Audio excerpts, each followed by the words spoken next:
My name is Gwen Brockbank, and today I will be giving a presentation on the article entitled Effective Use of Praise or Reward for Children Undergoing Stressful Medical Experiences. Now, this article was a meta-analysis that combined results from many different scientific studies. First, we're going to talk about what an incentive is. So this is any item, whether praise or reward in nature, which is used to motivate children or enhance coping.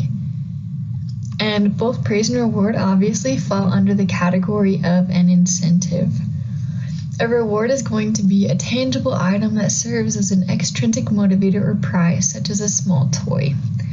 So these are used very often, especially with younger kids, or even if you remember getting your braces on, or when you got your wisdom teeth out and you got to get a shake or something for overcoming that stressful medical experience. On the other hand is praise, which is a verbal statement or a tangible item which positively recognizes or affirms a child's intrinsic qualities or exemplified behaviors, such as certificates of bravery, a trophy, or a medal.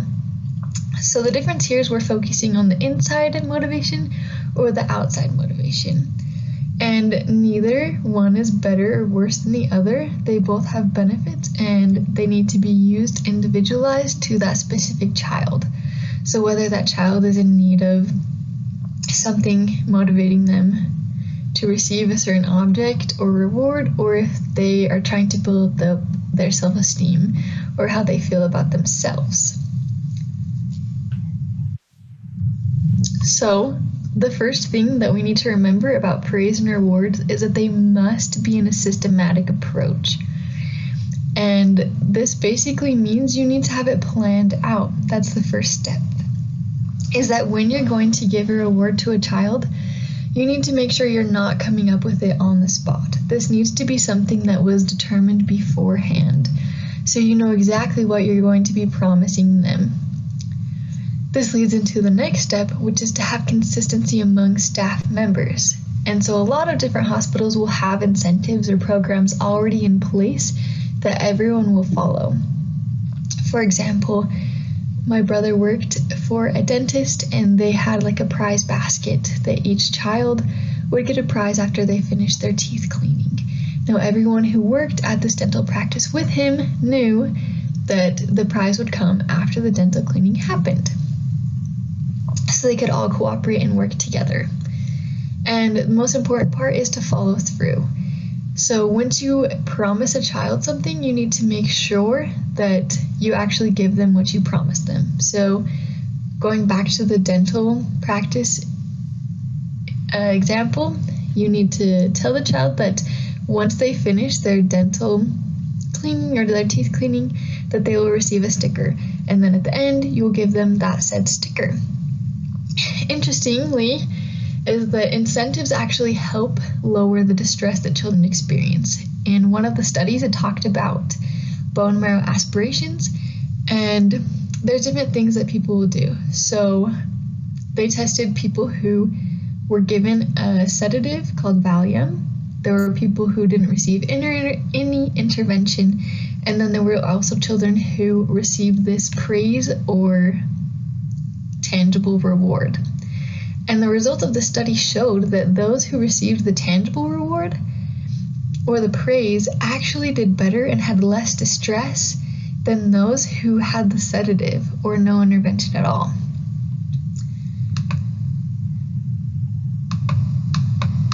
Another example from a different study was some children going through radiation, and they would get a sticker every time that they finished a different round or reached another step in their treatment. And it showed that 8 out of 10 participants who received this extra incentive were actually able to finish their radiation treatment without using a sedative. And then there's another tactic of using them as a process. So you get a sticker for completing your treatment, and then you get a sticker during your treatment for sitting still, and then you get a sticker at the end if you use a party blower. This was for like a pulmonary function test. So if you use the different tactics, you would get another reward. And cooperation was seen to really increase when children had these extra incentives. Then we're going to talk about how to actually give praise. So it's very important to give specific praise rather than general. So you need to be very clear and explicit about the behavior that you're seeing. So for example, you don't want to say, "You're doing such a good job." You'd rather say, "Thank you for sitting so still," or "Thank you for helping the doctor by allowing him to look in your mouth."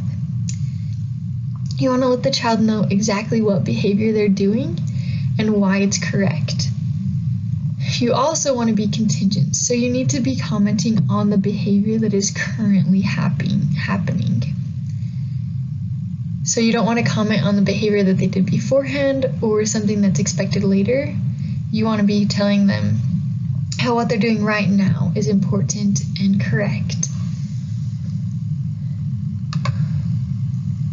And different studies showed that it was more important to give the specific praise, and it made a bigger difference in helping the child overcome and make it through these stressful experiences than general encouragement did.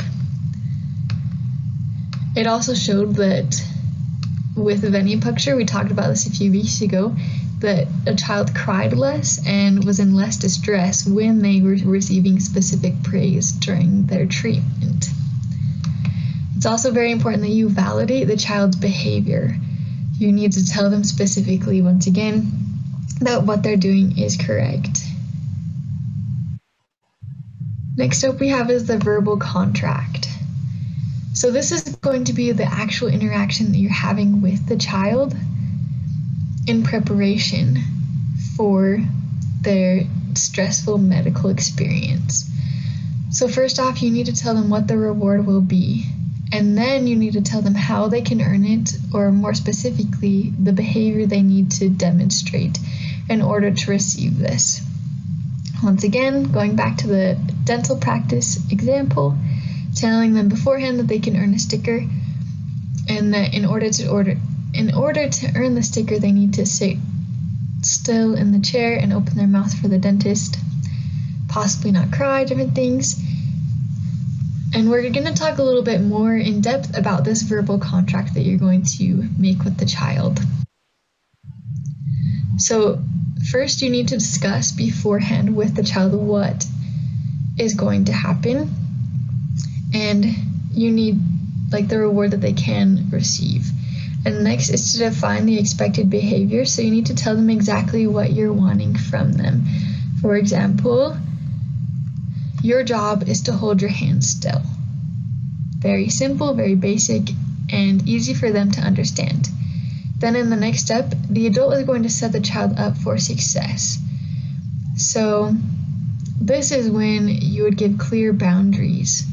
So you tell the child, okay, it's okay for you to hold your hand, to maybe cry or to yell, but you're not allowed to hit the doctor. That's one of the examples given in the article. And you can remind them of different techniques. So the article kept referring to breathing techniques, and that during this time, the adult would remind the child the different things that they can do to help them cope during the procedure, and that they're going to be receiving the reward after it's completed. And then the final thing you need to do is to assess their understanding. So is the child actually understanding what you're asking of them? And are they understanding that they're going to receive their incentive? Well, they're going to receive their reward or praise once the procedure is done. It's also very important here to not give rewards to children just because they're so cute.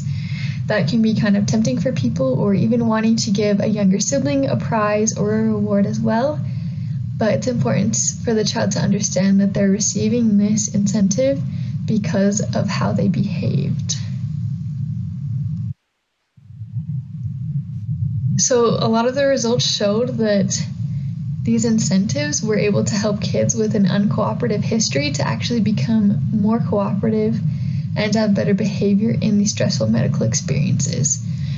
In one of the dental practice examples, it talked about how disruptive behavior changed from being 90% of kids to being less than 15% of kids when they had these incentives. And it also showed that kids who had these incentives were less distressed than those who received a sedative. I wanted to share a personal experience with you all. I had a bone marrow transplant when I was 14, and up at Primary Children's, at least in the oncology hematology unit, they give these things called beads of courage, and this can be seen as praise or a reward because I feel like it fits in both categories. So each of those different beads symbolizes a different procedure that you go through. And once you've gone through that procedure, you get to add the bead to your necklace. I remember when my necklace was brand new and I had one bead on it.